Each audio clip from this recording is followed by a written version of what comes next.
What's up, you all? Today we're going to be talking about how to avoid human doctrine and the 2 steps to really avoiding human doctrine. So before we even get into this, I was outside earlier and we have a fire pit. And so we got new wood delivered, and so the old wood needed burnt. The old wood was bad. It was going bad. Like if you were to use that as firewood, it could potentially do something bad to the food, make it not edible or dangerous to eat. So the wood that was bad needed burnt, so that way the good wood had room.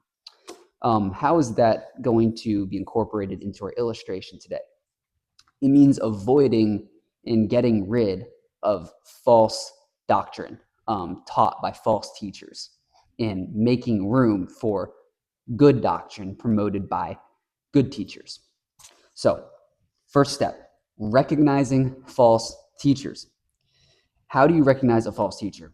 It's someone that is promoting the glorification of man over the glorification of God. It's something where you walk into the church feeling a certain way, and you walk in and you feel the exact same way walking out. It's because they were probably teaching something that felt really, really good in the moment, but lacked true substance.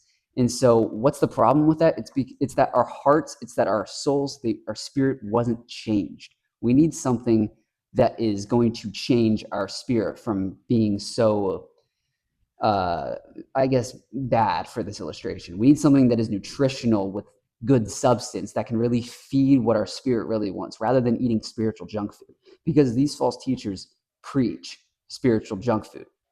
What does spiritual junk food lead to? It leads to laziness. It leads to anger. It leads to lust. It leads to no change in the heart.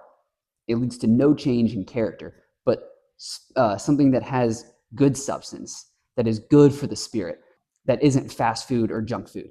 It is something that will make you reflect, something that will make you more Christ-like, something that will bring you closer to God. Okay? And so this is from worldly doctrine or false teachers. False teachers tend to highlight feel-good messages that lack true substance. So it's really just something that feels good. That's how the way you recognize false teachers is when you start to look at it and they've twisted scripture, they've taken things out of context, they're doing it for the glorification of their success or another human's success and not God's, and they're taking the eyes of the people and putting them on something other than God. Once we can recognize false teachers, you can really start to avoid human doctrine, things promoted by man and not by God. The second step, spiritual circumcision. So what is circumcision in general? It's the cutting off of like skin or just something in general, just the cutting off of something. In this illustration, we're going to be talking about spiritual circumcision, which is the sealing of righteousness and obedience to God.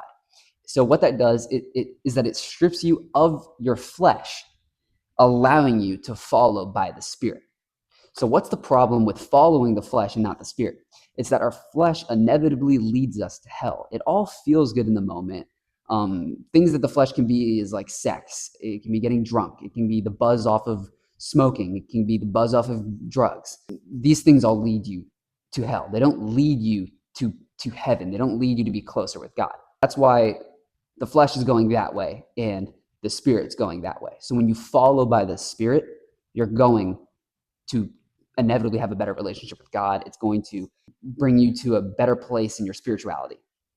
So why can't we do both? It's because you can't walk 2 ways at once. I can't walk left and right. That just is against all physics. I can't go that way and that way. It's not possible. So you can't be following the flesh and the Spirit because they're at a constant contradiction with one another. Don't you guys see? It's really, really difficult sometimes, but we need to call out and figure out how to follow the Spirit. So the reason we follow the Spirit is because Christ was raised, and in doing so, he relieved us of our transgressions.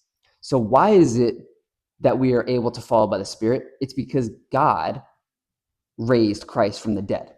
So to even begin, Jesus was put on the cross because he took the blame for our sin. He took the sins that we were supposed to take the punishment for, and he took it for himself out of love. After doing so, they killed him. Now, the story doesn't end there. Jesus is the only God ever taught in any doctrine that actually beats sin. People often look at Christianity and say it's weak. They say the God in Christianity is weak. They say Jesus is weak. I argue the opposite. I argue that he is the strongest. He is the most powerful above any other God taught in anything because he actually beat sin. God resurrected Christ from the dead 3 days later so that way we could be relieved of our transgressions, so that way he beat sin. Sin didn't beat him. He beat sin. And we need to understand that in order to follow by the Spirit. That really sums up this video today. So the 2 steps were recognizing false teachers. That's number 1. The second one is understanding circumcision. I want to end off with this question.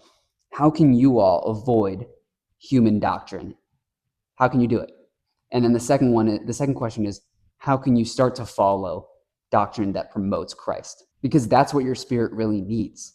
Your spirit needs the doctrine of Christ. It needs something that has true substance, not something that's been twisted, not something that has been cut down into little cookies and spoon-fed, none of that. We sometimes, or always, not sometimes, we need truth, and we need 100% of it.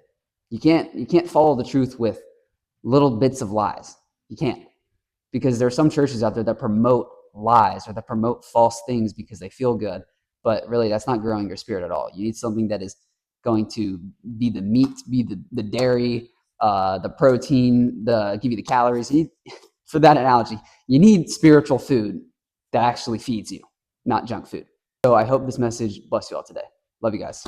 See ya.